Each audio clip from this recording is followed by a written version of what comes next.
রাজনীতিতে অসম্ভব কিছু না। আজকে দল আমাকে প্রয়োজন মনে করেনি। একসময় আপনাকে মাওবাদীদের ঘনিষ্ঠ বলে অভিযোগ করা হয়েছিল।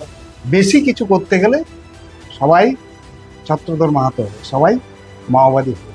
তৃণমূল কংগ্রেসের সঙ্গে আপনার বর্তমান সম্পর্ককে আপনি কিভাবে ব্যাখ্যা করবেন?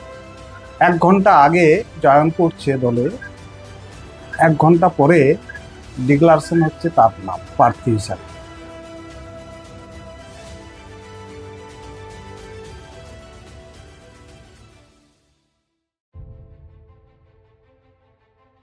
লালগড় আন্দোলনের সেই অগ্নিগর্ভ দিনগুলিতে জঙ্গলমহলের রাজনীতিতে যে নামটি প্রতিবাদ এবং প্রতিরোধের সমার্থক হয়ে উঠেছিল তিনি ছত্রধর মাহাতো। একদা পুলিশের অতি সক্রিয়তার বিরুদ্ধে আম জনতার লড়াইয়ের মুখ হিসেবে উঠে এসেছিলেন এই নেতা। দীর্ঘ সময় কারাবাসের পর আবার রাজনীতিতে সক্রিয় অংশগ্রহণ। বর্তমানে তিনি তৃণমূল কংগ্রেসের রাজ্য সম্পাদক। আসন্ন বিধানসভা নির্বাচনের আবহে জঙ্গলমহলের প্রতিটি প্রান্ত যখন নির্বাচনী প্রচারে উত্তপ্ত, তখন ভোটের ময়দানে ছত্রধর মাহাতোর নীরবতা এবং অনুপস্থিতি নিয়ে স্বাভাবিকভাবেই সকলের মনে প্রশ্ন উঠছে। আমরা রয়েছি আজকে লালগড়ের হরিহরপুর গ্রামে ছত্রধর মাহাতোর নিজস্ব বাসভবনে। রাজনীতি থেকে তার এই নীরবতা, তা কি শুধুমাত্র তার ব্যক্তিগত সিদ্ধান্ত, নাকি তার নেপথ্যে রয়েছে কোনো জটিল রাজনৈতিক সমীকরণ? সরাসরি আজ সবটা জানবো তার মুখ থেকে। টিম শহর ঝাড়গ্রামের পক্ষ থেকে আপনাকে জানাই নমস্কার এবং স্বাগত জানাই আজকের পর্বে। আপনি তৃণমূলের রাজ্য সম্পাদক, অথচ আসন্ন নির্বাচনী প্রচারে আপনাকে সেরকম ভাবে দেখা যাচ্ছে না, এর কারণ কি? এটা অজ্ঞাত কারণেই আমার মনে হয়, কারণ দলীয় কোনো সিদ্ধান্ত আমাকে এখনো জানানো হয়নি বা নির্বাচনে অংশ নেওয়ার জন্য তার নির্দেশ দেয়নি। সেই জায়গা থেকে আমি এখন চুপচাপই আছি। পরবর্তী পর্যায়ে যদি কোনো দলীয় সিদ্ধান্ত আসে বা নির্দেশ দেয়, দল যদি মনে করে, তাহলে হয়তো বেরোতে পারি। হয়তো দলের প্রয়োজন নাই, সেই কারণেই হয়তো আমাকে প্রচারে অংশ নিতে ডাকে। আপনার এই নীরবতা কি কোনো বিশেষ বার্তা দিচ্ছে দল বা মানুষের প্রতি? শুনুন, দলের প্রতি কিছু বার্তা থাক না থাক, জনগণের কাছে একটা বার্তা তো থাকবেই। কারণ আমি আদ্যপান্ত রাজনৈতিক লোক, রাজনীতি আমি করেছি এবং এই জঙ্গলমহলের আদিবাসী মানুষ, যারা প্রান্তিক মানুষ বা জনজাতি মানুষ, তারা তো নিশ্চয়ই আমার কাছ থেকে কিছু না কিছু আশা করে, এটা তো অস্বীকার করার নয়। বিভিন্ন সময় তারা বিভিন্ন বার্তা চায়, এটা তো অস্বীকার করার নয়। আজকে দল আমাকে প্রয়োজন মনে করেনি বলেই হয়তো আমাকে মাঠে নামায়নি বা আমার তরফ থেকে কোনো বার্তা আজকে এখানে আসেনি। সেই জায়গা থেকে দলীয় তার নিয়ম কানুন থাকে, আমি সেটাকে মেনেই, যেহেতু আমাকে নির্দেশ দেয়নি বা বিভিন্ন জায়গায় আমন্ত্রণ করেনি, সেই জায়গা থেকে আমিও বেড়াইনি বা কোনো বার্তাও আমার কাছ থেকে আসে। কিন্তু সামনে নির্বাচন, স্বাভাবিক কারণে মানুষ, এখানের মানুষ অনেকক্ষণই রাজনৈতিক সচেতন মানুষ, তারা বুঝেন এবং সেই বুঝার জায়গা থেকে তারা নিশ্চয়ই সেই বার্তা চাইবে বা সেই বার্তার উপর অনেকখানি নির্ভরও করে, এটা তো অস্বীকার করার লাগে। আজ হয়তো দীর্ঘদিন আমি এলাকায় আছি, একটা সময় আমি ছিলাম না, মানুষ আশা করেছিল, কিন্তু যেহেতু আমি এলাকায় আছি সেহেতু তারা আশা করবে, বিভিন্ন জায়গার কর্মী বন্ধুরা বা তৎসময়ের আমার সহকর্মী যারা ছিলেন আন্দোলনের, তারাও দৌড়াচ্ছে, আসছেন, কিন্তু তাদেরকেও আমি সঠিক বার্তা দিতে পারিনি। কারণ আমি নিজেই কোনো বার্তা পাইনি, সেই জায়গা থেকে তাদেরকে আর কি বার্তা দিই, যার ফলে তারাও একটা দিশাহীন অবস্থায় ঘোরাফেরা করছে। নির্বাচন কাছাকাছি আসলে তারা কি সিদ্ধান্ত নেয় নিশ্চয়ই আপনারা বুঝবেন, জানবেন, সেটা সময়ও বলবে। তবে আমি একটা কথা বলতে চাই, তাদের উদ্দেশ্যেও আমি এই কথাটা বলতে চাই যে কারো কাছে মাথা নত না করে সম্মান রেখে আপনারা সবাই কাজ করুন, তাতে আমার কোনো রকম বাধা নেই। তৃণমূল কংগ্রেসের সঙ্গে আপনার বর্তমান সম্পর্ককে আপনি কিভাবে ব্যাখ্যা করবেন? তৃণমূল কংগ্রেসের সাথে আমার দীর্ঘদিনের সম্পর্ক, জন্মলগ্ন থেকে, এবং সেটা আপনারাও বারে বারে শুনেছেন, নেত্রীর মুখ থেকেও শুনেছেন। এবং এখনও নেত্রীর উপর আমার আস্থা ভরসা অবশ্যই আছে। আমি মনে করি শুধু পশ্চিমবাংলার নয়, সারা ভারতবর্ষের নেত্রী হিসাবে তিনি প্রতিষ্ঠিত, এবং তিনি যা বলেন তা করেন, এটাও আমি বিশ্বাস করি। কিন্তু বর্তমানে স্থানীয় যারা নেতৃত্ব আছে, হয়তো কোনো অজ্ঞাত কারণে তারা আমার সাথে সম্পর্ক রাখতে চায়নি, বা হয়তো তাদের সংগঠনের কিছু ক্ষতি হতে পারে, বা কিছু একটা তারা নিশ্চয়ই এটা ভাবনা চিন্তা করেন, যার ফলে তারা আমার সাথে কোনোরকম স্থানীয়ভাবে সম্পর্ক রাখতে চায়। আবার আমি এক রাজ্য কমিটিতে আছি, রাজ্য কমিটি থেকেও সেরকম আমার কাছে কোনো বার্তা আসেনি।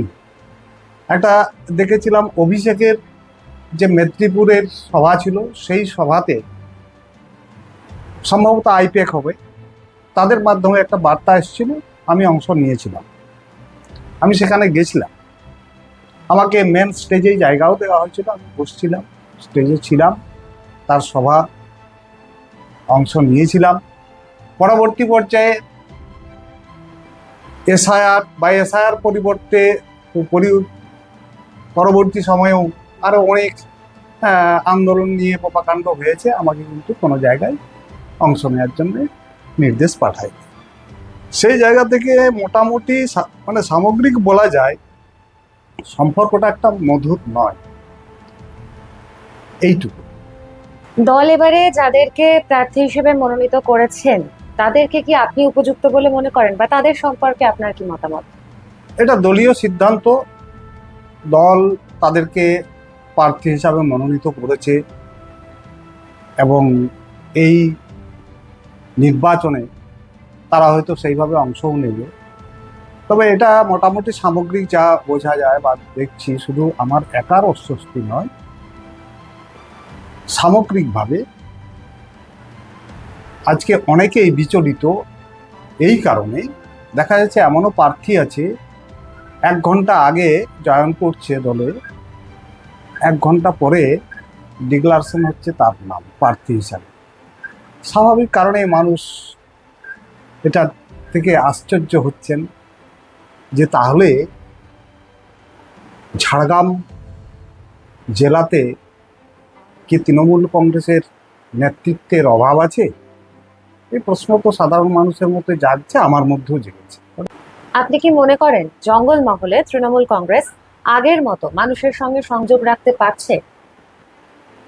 জনসংযোগের কথা বলতে গেলে আমরা দেখেছি, যদিও তৎসময় আমি কাস্টডিতে ছিলাম, কিন্তু প্রিন্ট মিডিয়ার মাধ্যমে যেটুকু বুঝেছিলাম, বা যেটুকু সরকার ক্ষমতায় আসার পর এই জঙ্গলমহলের মানুষের দাবি দাওয়াকে সামনে রেখে সাধারণ মানুষের কাছে গেছিল, আজকে সেই অবস্থাটা নাই।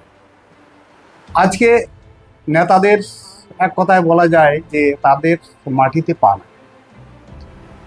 এখানের জনজাতি সম্প্রদায়ের মানুষ, তারা তাদের নেতাদেরকে নিজেদের মতো, নিজেদের যা পরিবেশ, সেই পরিবেশে তারা দেখতে চায়। বর্তমান তৃণমূল কংগ্রেসের যারা নেতৃত্ব, তারা সবেমাত্র এসছে, যার ফলে আমি মনে করি জঙ্গলমহলের মানুষের পালস তারা বুঝতে পারেনি। বিভিন্নভাবে তাদের সেন্টিমেন্টে আঘাত হয়েছে, এবং সেই আঘাতের জন্য আমি মনে করি আজকে 2011 সালের জঙ্গলমহল বা 2015 সালের জঙ্গলমহল আজকে অনেকখানি পার্থক্য হয়েছে। পার্থক্য এই জায়গা থেকে, আমরা 16 সালে দেখেছি নির্বাচন, সেই 16 সালের নির্বাচন জঙ্গলমহলের মানুষ দুহাত তুলে আশীর্বাদ করেছে। আমরা দেখেছি 18 সালের নির্বাচন, আমরা দেখেছি 19-এর নির্বাচন, জঙ্গলমহলের মানুষ মুখ ফিরিয়ে নিয়েছে এই তৃণমূল কংগ্রেসের কাছ থেকে। স্বাভাবিক কারণে কিছু তো একটা গলতি ছিল, অর্থাৎ ওই সময়কার যেসব নেতা নেত্রীরা এসছেন, তারা সাধারণ মানুষের সাথে মাটির মানুষের মতো মিশতে পারেন।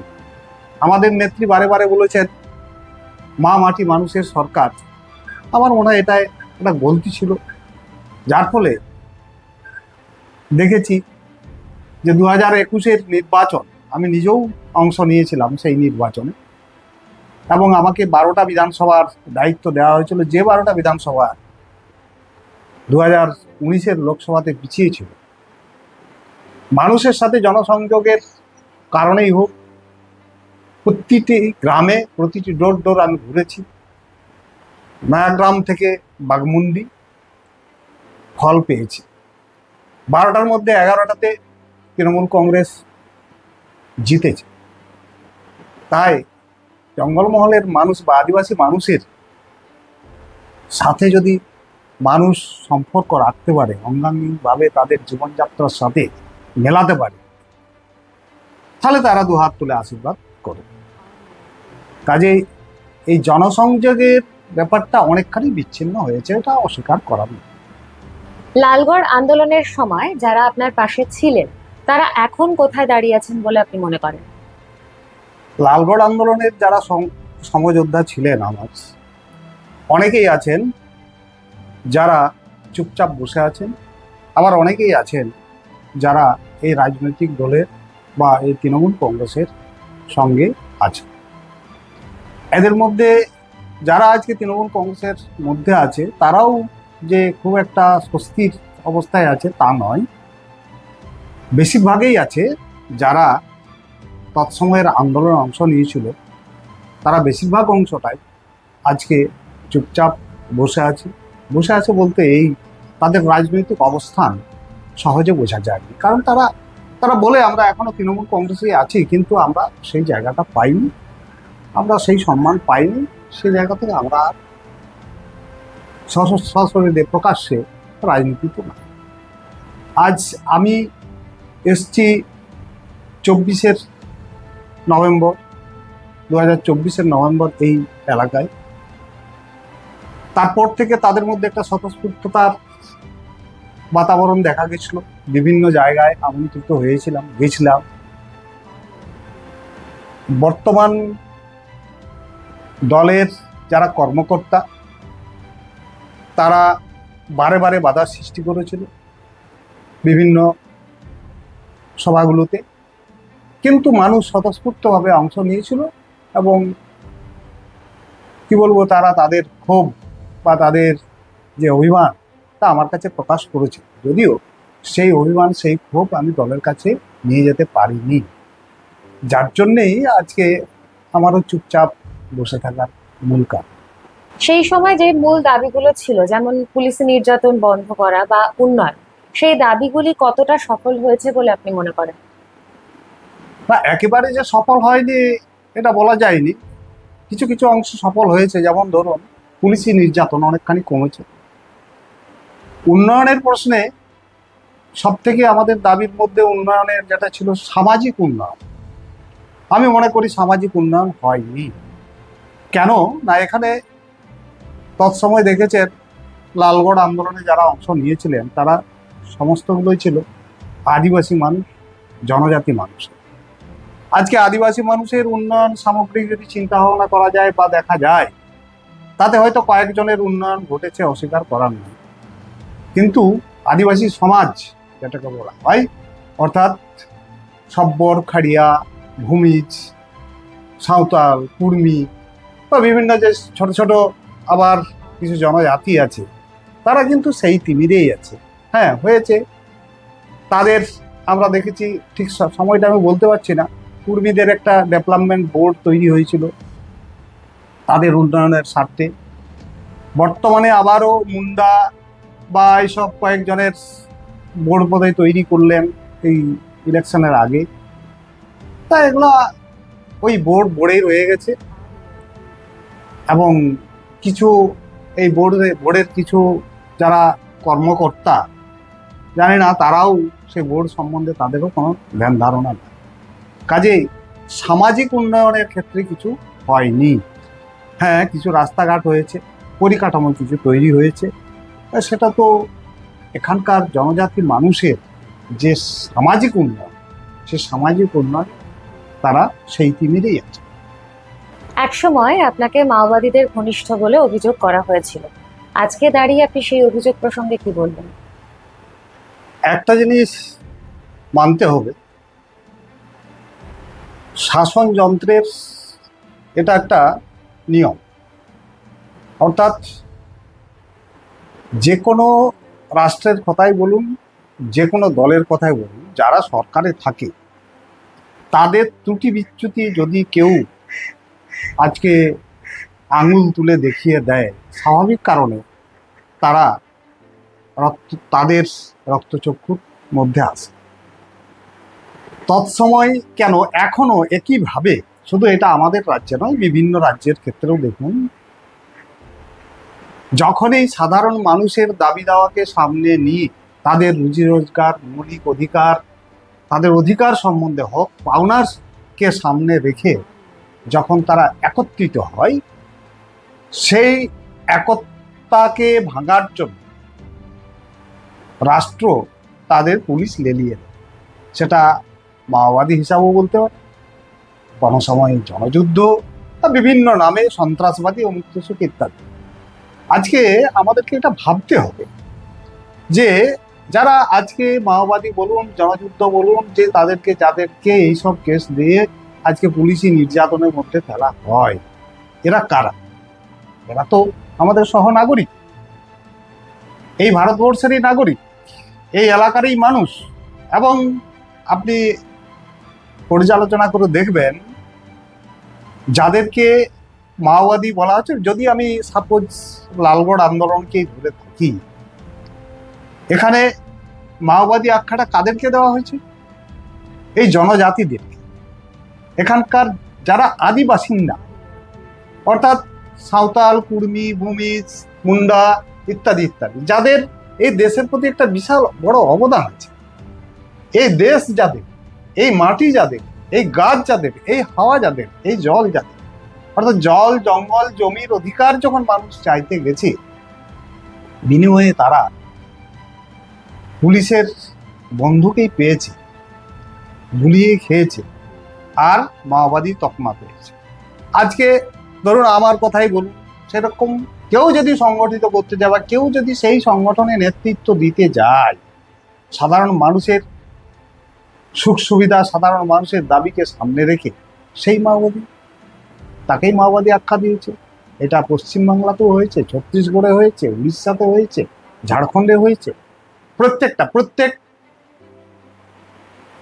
স্টেটে প্রশাসনের বা রাষ্ট্রের একটাই নিয়ম, যখনই প্রশ্ন তুলবে যে রাজা তোমার কাপড় কোথায়, তখনই তার উপর নির্যাতন এগিয়ে আসে। আমি ইদানিংকালের একটা ঘটনা বলতে চাই,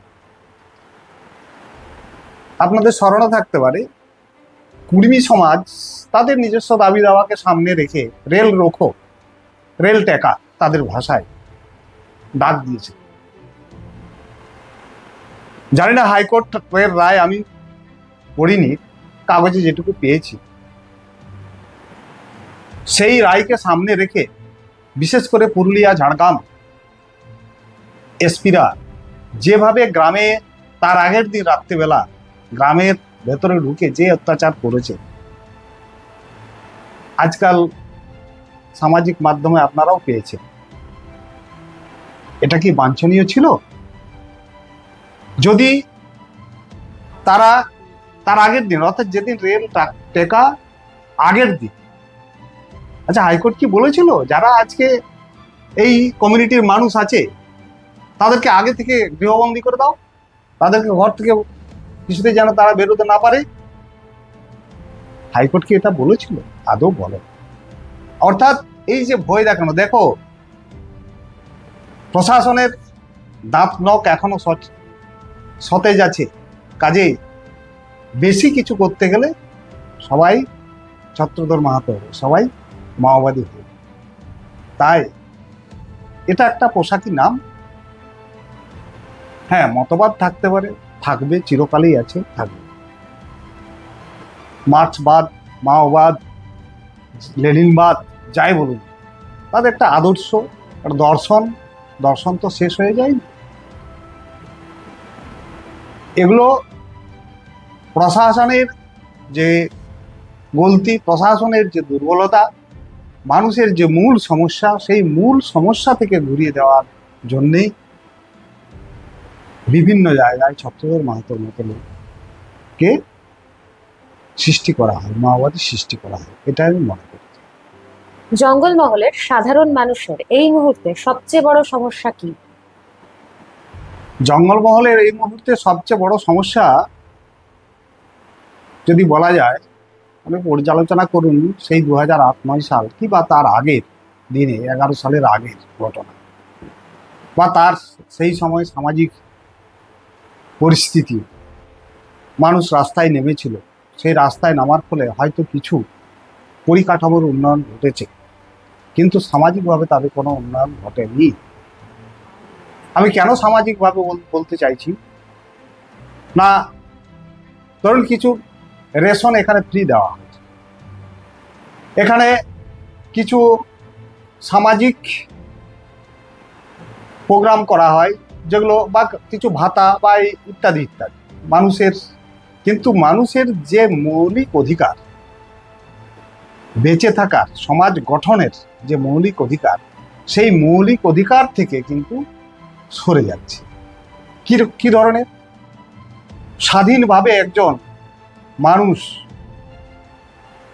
যে তার মৌলিক অধিকার, কাজ পাওয়ার, বাসস্থান পাওয়ার, থাকার, চিকিৎসা পাওয়ার, পড়াশোনা পাওয়ার, এগুলো আজকে খামতি আছে, বিভিন্নভাবে খামতি আছে। তাই মনে করি এটা হচ্ছে জ্বলন্ত সমস্যা, বিশেষ করে জঙ্গলমহলে। কেন না, জঙ্গলমহলের জনজাতি মানুষ, তাদেরকে সামনে রেখে প্রশাসন বিভিন্ন সময় বিভিন্ন প্রোগ্রামও নেয়, কিন্তু আখেরে তাদের কোনো উন্নয়ন হয় না। আজকে বলুন না, আপনি একটা সব্বর পাড়াতে যান, তোদা পাড়াতে যান, সেই যেইকে সেই তিমিরেই আছে, হয়তো তাদের রেশনের চালটা পাচ্ছে, খাবারটা জুটেছে, কিন্তু সেটাই তো শেষ নয়। তার ছেলেমেয়েরা পড়াশোনার স্কুলে যেতে পারছে না, যদিও কোনোরকম করে স্কুলে যাচ্ছে, স্কুল ছুট হচ্ছে। এখানে বাল্যবিবাহ আছে, এখানে কুসংস্কার আছে। আজকে ঝাড়গ্রাম একটা ছোট্ট জেলা, আর যদি শুধু ঝাড়গ্রামকে নিয়ে বলি বা জঙ্গলমহলকে নিয়ে যদি বলি, সেখানে বিভিন্ন সময় কাগজে দেখা যায় নাবালিকা বাচ্চা প্রসব করছে, ডেলিভারি হচ্ছে বিভিন্ন হসপিটালে বিভিন্নভাবে। তো এগুলো সামাজিক ব্যাধি। নাবালিকা বিবাহ হচ্ছে সামাজিক ব্যাধি, এগুলোর সার্বিক উন্নয়ন এখানে হয়নি। এটাই প্রয়োজন আছে, মানুষকে শিক্ষিত করা, মানুষকে শেখানো। মানুষ যদি শিক্ষিত হয়, তার মেরুদণ্ড সোজা হবে, সমাজ ব্যবস্থাও উন্নত হবে। কিন্তু সেই জায়গায় আজকে মানুষের বা সরকারের উদাসীনতা আছে। আমি কয়েকদিনের আগের ঘটনা বলি। আমার স্ত্রী যেহেতু শিশু অধিকার কমিশনের সদস্য আছেন, তো সময় সময় এইগুলো কেসগুলো আসে। বিনপুর পিএসএ কেস হয়েছে, একাধিকবার আইসির সাথে কথা বলেছে, আমিও শুনেছি। আইসি বলছে ঠিক আছে ম্যাডাম, আর দুদিনের মধ্যে আমরা দেখে দিচ্ছি, দুদিনের মধ্যে দেখে দিচ্ছি। কথাবার্তায় যেটুকু বোঝা যাচ্ছে, একটা পুলিশ কি পারে না সেই মেয়ে ছেলে কোথায় আছে? আজকে ডিজিটাল যুগে যাদের হাতে ফোন আছে, তারা কি লোকেশন ট্র্যাক করে সেই মেয়েটাকে উদ্ধার করতে পারে না? একটা নাবালিকা ক্লাস 9-এ পড়া মেয়ে যে কোনো সময় পারে, কিন্তু সদ ইচ্ছা না। যার ফলে এটা শুধু আমি প্রশাসনকেই দোষ দেব না, সামাজিকভাবে নাগরিক সমাজের এটা উচিত এটাকে সামনে আনা এবং প্রচার করা, মানুষকে আরো বেশি উদ্বুদ্ধ করা, যাতে করে সমাজ ব্যবস্থার উন্নয়ন ঘটে। কাজে এগুলো হচ্ছে সব থেকে বড় সমস্যা, এই জঙ্গলমহলের সমস্যা। বাকি আপনার কর্মসংস্থান বলুন বা স্বাস্থ্য বলুন, চিকিৎসা বলুন, এক পরিকাঠামো হয়েছে, কর্মসংস্থানের কোনো কিছুই নাই। এখানে আমরা কর্মসংস্থান বলতে জঙ্গলমহলে ওই সিভিল পুলিশ অর্থাৎ গ্রাম পুলিশ বা সিভিল পুলিশ দালালি করা ছাড়া আর কিছু নেই তাদের কাজ। আর রাস্তায় ঘেরে গাড়ি ঘেরে পয়সা আদায় করা। আর 2020 সালে আমি বেরিয়ে আসার পর মাওবাদী কেস যাদের অর্থাৎ যাদের একাধিক কেস ছিল, 20-22টা করে কেস আছে, তাদের জন্য আমি দরবার করেছিলাম তাদেরকে কিছু স্পেশাল হোমগার্ড হিসাবে নিয়োগ করা। এছাড়া আপনি জঙ্গলমহলে কোনো কর্ম নাই। উল্টে কি আছে, এই জঙ্গলমহলকে দূষিত করার জন্য কলকারখানা আছে। আপনারা দেখেছেন ঝাড়গ্রামের বুকে শহরের উপকণ্ঠে সামনেই জিতুসলে স্পঞ্জ আয়রন কারখানা, যা গ্রীষ্মকালে ওই রাস্তা দিয়ে যাওয়া যায় না, কালো ধোঁয়া। এখানে কোনো ইন্ডাস্ট্রি গড়ে ওঠেনি। এখানের মানুষের কর্মের সেই তৎসময়ে আগে আদি যুগ থেকে তাদের যে পূর্বপুরুষদের যে অভ্যাস, সেই অভ্যাসের মধ্যেই তারা আছে। সকাল হয়ে জঙ্গলে যাওয়া, জঙ্গল সম্পদ সংগ্রহ করে তাদের জীবিকা নির্বাহ করা, আর সরকার থেকে যেটুকু রেশন পায় সেই রেশন দিয়ে তাদের নির্বাহ। তাই এখানে সার্বিক উন্নয়নের প্রয়োজন আছে। একবারে সব কিছু আমরা করে ফেলেছি এটা নয়। আজ জনজাতি মানুষের কাছ থেকে জমি কেড়ে নেওয়া হচ্ছে, জনজাতি মানুষের কাছ থেকে জঙ্গল কেড়ে নেওয়া হচ্ছে। জল জঙ্গল জমির অধিকারের প্রশ্নে সরকার উদাসীন। আজকে কৃষিক্ষেত্রে যদি বলা যায় যে এই আলু সিজন চলছে, আলুর সিজনের যে কি দুরবস্থা, আলু চাষিদের যে কি দুরবস্থা, সেটা সবাই অনুভব করছেন। কিন্তু সরকার সেখানে এসআইআর আর নির্বাচন নিয়ে ব্যস্ত, উদাসীনতায় তারা আছে। হয়তো সময় শুনছি মমতা বন্দ্যোপাধ্যায় আমাদের মাননীয় মুখ্যমন্ত্রী তিনি ঘোষণা করেছেন যাদের বীমা করা আছে তাদেরকে ক্ষতিপূরণ দেওয়া হবে। জানি না কতটা কি ক্ষতিপূরণ দেবে, কিন্তু বেশিরভাগ চাষি তো আছে যাদের নিজস্ব জমি নয়, অপরের জমিতে চাষ করেছে। সেই চাষিরা কোথায় যাবে, কোথায় বীমা নেবে? তারা তো মহাজনের কাছে ঋণ নিয়ে চাষটা করেছে, সেই জায়গায় তাদের অবস্থা আরো বেশি খারাপ। তাহলে কি পরিবর্তিত পরিস্থিতিতে আপনি আরো সক্রিয় কোনো রাজনৈতিক ভূমিকা নিতে চলেছেন? না, সেটা অনেকখানি সময়ে বলবে ঠিকই, কিন্তু আমি মানুষের সাথেই থাকতে চাই।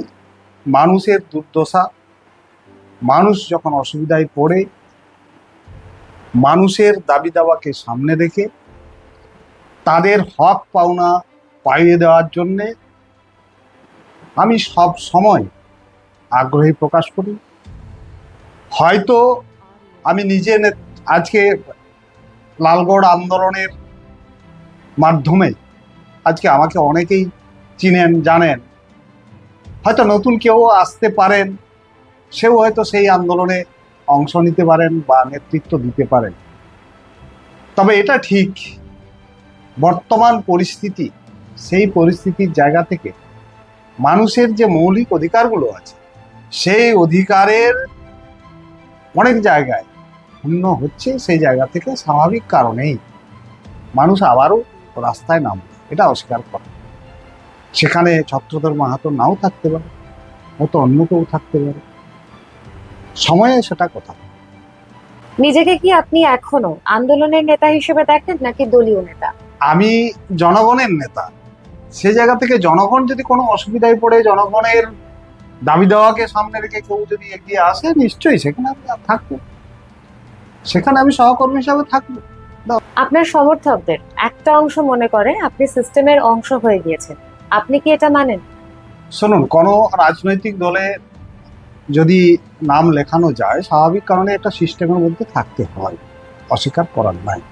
কিন্তু তা বলে এই নয় সমস্ত কিছু আমার জলাঞ্জলি দিয়ে আমাকে সেই রাজনৈতিক দলে যা বলবে তাই করতে হবে, এটা আমি বাধ্যবাধকতা।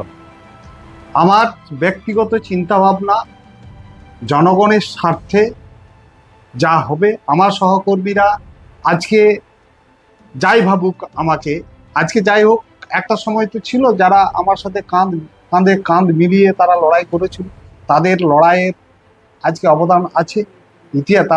তাদের লড়াইয়ে আজকে ইতিহাস সৃষ্টি হয়েছে। স্বাভাবিক কারণেই তাদের সাথে আমিও কোনো রকম সম্পর্ক বিচ্ছিন্ন করতে চাই না। তারা যদি আজকে সামনে এগিয়ে আসে, স্বাভাবিক কারণে সে জায়গায় সিস্টেম বলতে এখানে কি বোঝায়? সিস্টেম বলতে এটাই যে বর্তমান যে গণতান্ত্রিক বাতাবরণ আছে সেই বাতাবরণে থেকে আন্দোলন করে। তা আমি তো সেইভাবেই আন্দোলন করেছি। আমি লালগড়ের যে আন্দোলন সেই লালগড় আন্দোলনে কি আমি সিস্টেমের বাইরে গিয়ে, অর্থাৎ গণতান্ত্রিক পদ্ধতির বাইরে গিয়ে কি আমি আন্দোলনে অংশ নিয়েছি? আমি কি হাতে বন্দুক নিয়ে রাস্তায় ঘুরেছি? কোনোদিন তো ঘুরিনি। আমি মানুষকে নিয়ে রাস্তায় ঘুরেছি, জনগণকে সামনে রেখে রাস্তায় ঘুরেছি, জনগণের দাবিকে সামনে রেখে ঘুরেছি।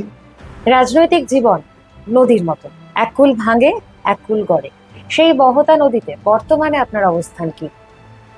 শুনুন, রাজনীতিতে অসম্ভব তো কিছু নয়, তবে সেটাও একটা সময়ের ব্যাপার থাকে। সময়ে মানুষকে বিভিন্ন খাতে বজিয়ে নিয়ে যায়। আজকে কেউ গর্ব করে বলতে পারে না যে আমি এই রাজনীতিটা করে, এই রাজনীতিতে বিশ্বাস করি, আমি এই রাজনীতিতে আছি। সেটা বিশেষ করে ভারতবর্ষ বা পশ্চিমবাংলার ইতিহাসে এটা দেখা যায়। সে জায়গায় আমিও হলফ করে বলতে পারি না আজকে আমি তৃণমূল কংগ্রেসে আছি, আমি তৃণমূল কংগ্রেসেই থাকবো, আজীবন থাকবো, মৃত্যু আগে পর্যন্ত থাকবো। অনেকে বক্তব্যের সময় বলেন, আমি সেটা শুনে আমার হাসিও পাই, কারণ তারা দল বদল করেই এখানে এসে বক্তব্য রাখছে। কাজে রাজনীতিতে অসম্ভব কিছু না। রাজনৈতিক জীবনের জোয়ার ভাটায় নানান উত্থান পতনকে সঙ্গে নিয়েও ছত্রধর মাহাতো মানুষের জন্য যেভাবে ভেবেছেন বা ভবিষ্যতেও যেভাবে ভাববেন, তার সেই ভাবনা জারি থাকুক নিরন্তর। টিম শহর ঝাড়গ্রামের পক্ষ থেকে আপনাকে জানাই অসংখ্য ধন্যবাদ আমাদের এতটা সময় দেওয়ার জন্য এবং জীবনে নানান কথা ভাগ করে নেওয়ার জন্য। জাহাজ দর্শক বন্ধুদের জানাই অন্তঃস্থল থেকে শ্রদ্ধা। সঙ্গে থাকুন, ফিরে আসবো পরবর্তী পর্ব নিয়ে। নমস্কার।